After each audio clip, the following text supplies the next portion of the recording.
Hey guys, അസ്സലാമു അലൈക്കും. എന്തെല്ലാം എല്ലാവർക്കും സുഖമല്ലേ? ഇന്ന് ഞായറാഴ്ചയായിട്ട് ഞാനൊരു തട്ടിക്കൂട്ട് ബീഫ് മന്തിയാണ് കേട്ടോ ഉണ്ടാക്കിയത്.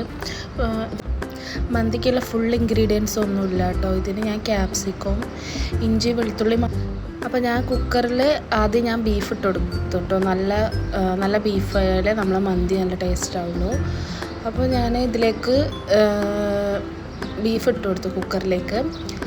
എന്നിട്ട് ഞാൻ അതിലേക്ക് പിന്നെ ഇട്ടത് ക്യാപ്സിക്കവും, നേരത്തെ അരിഞ്ഞു വെച്ച ക്യാപ്സിക്കവും, ഇഞ്ചിയും വെളുത്തുള്ളിയും, പിന്നെ കുറച്ച് കുരുമുളക് പൊടിയും, പിന്നെ പട്ടയും ഗ്രാമ്പും കേട്ടോ ഞാൻ ഇട്ടിട്ടുള്ളൂ.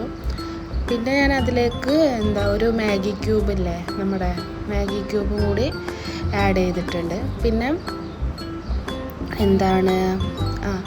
അതിലേക്ക് പിന്നെ കുറച്ച് മല്ലി, പിന്നെ ചെറിയ ജീരകം, കുരുമുളക് അതും കൂടി ആഡ് ചെയ്തു. എന്നിട്ട് അത് ഞാൻ കുറച്ച് മന്തി മസാലയും കൂടി ഇട്ടിട്ട് കുറച്ച് ഓയിലും കൂടി ആഡ് ചെയ്തിട്ട് നന്നായിട്ട് കൈ കൊണ്ട് കുഴച്ചിട്ട് ഞാൻ കുക്കറിൽ ഒരു 7-8 വിസിൽ അടുപ്പിച്ചിട്ടുണ്ടാവും. ഇത് നല്ലോണം വേകണം, നല്ല ടേസ്റ്റ് ഉണ്ടാവുള്ളൂ ബീഫ് മന്തി. അപ്പോഴത്തേക്ക് ഞാൻ അരി എടുത്തിട്ടുണ്ട്. അരി ഞാൻ സെപ്പറേറ്റ് വേവിപ്പിക്കുകയാണ് കേട്ടോ ചെയ്യുന്നത്.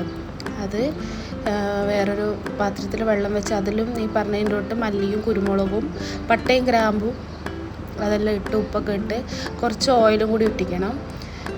ഇതിൽ ഞാൻ ഡ്രൈ ലെമണൊന്നും യൂസ് ചെയ്തിട്ടില്ല കേട്ടോ. ഞാൻ പറഞ്ഞിട്ടുണ്ട്, ഞാൻ വീട്ടിലുള്ള സിമ്പിൾ സാധനം കൊണ്ട് ഉണ്ടാക്കിയതാണ്. അങ്ങനെ ഒരു 90% വേവായിട്ട് അരി നമുക്ക് ഊറ്റിയെടുക്കാം. അപ്പോഴത്തേക്ക് നമ്മുടെ ബീഫ് ഇവിടെ റെഡി ആയിട്ടുണ്ടാവും.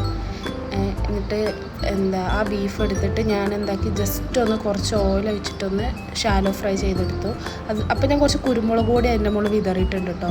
പിന്നെ വേറെ ഒരു ചട്ടി എടുത്തിട്ട് അതിൽ ആദ്യം നമ്മൾ ആ സ്റ്റോക്ക് വാട്ടർ ഉണ്ടാവുമല്ലോ, അത് ഇട്ട് കൊടുക്കുക. പിന്നെ നമ്മൾ ഊറ്റി വെച്ച അരി ഇട്ട് കൊടുക്കുക.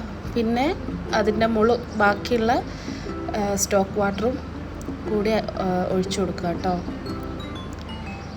എന്നിട്ട് പിന്നെ നമ്മളവിടെ ജസ്റ്റ് ഒന്ന് ഷാലോ ഫ്രൈ ചെയ്ത് വെച്ച ബീഫില്ലേ, അതും കൂടി ഒന്ന് അതിൻ്റെ മുകളിലേക്ക് ഇട്ട് കൊടുക്കുക.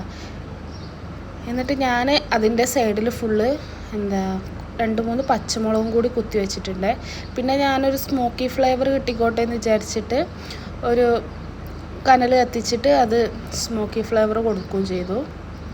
അങ്ങനെ ഒരു 10 മിനിറ്റ് ഞാൻ ലോ ഫ്ലെയിമിലിട്ടിട്ട് ഒന്ന് ചൂടാക്കി എടുത്തു കേട്ടോ. അപ്പോഴത്തേക്ക് ഞാനിവിടെ അതിനുള്ള മന്തിക്ക് തിന്നാനുള്ള ചട്നിയും കൂടി ഉണ്ടാക്കിയിട്ടുണ്ട്. ടൊമാറ്റോ ചട്നി നല്ല ടേസ്റ്റാണ് കേട്ടോ. അങ്ങനെ നമ്മുടെ മന്തി ഇവിടെ റെഡി ആയിട്ടുണ്ട് കേട്ടോ. എൻ്റെ ചാനൽ ആദ്യമായിട്ട് കാണുന്നവരാണെങ്കിൽ ഒന്ന് സബ്സ്ക്രൈബ് ചെയ്ത് സപ്പോർട്ട് ചെയ്യണേ. അപ്പോൾ താങ്ക് യു ഫ്രണ്ട്സ്, ബൈ.